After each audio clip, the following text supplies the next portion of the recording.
To defeat ISIL and organizations like it, we must defeat this ideology in all its forms.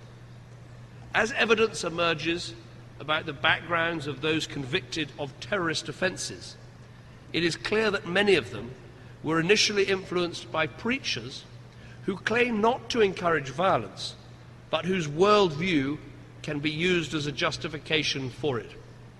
We know this worldview, the peddling of lies, that 9/11 was somehow a Jewish plot, or that the 7/7 London attacks were staged.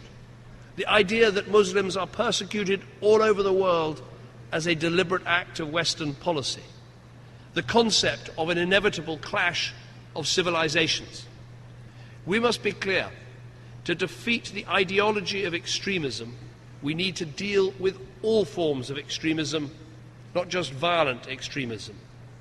Of course, some will argue that this is not compatible with free speech and intellectual inquiry. But I ask you, would we sit back and allow right-wing extremists, Nazis or Ku Klux Klansmen to recruit on our university campuses? No.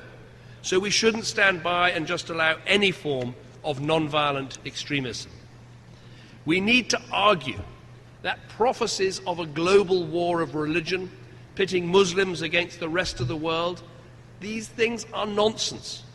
We need Muslims and their governments around the world to reclaim their religion from these sick terrorists, as so many are doing and quite rightly doing today. We all need help, and to help them with programs that channel young people away from these poisonous ideologues.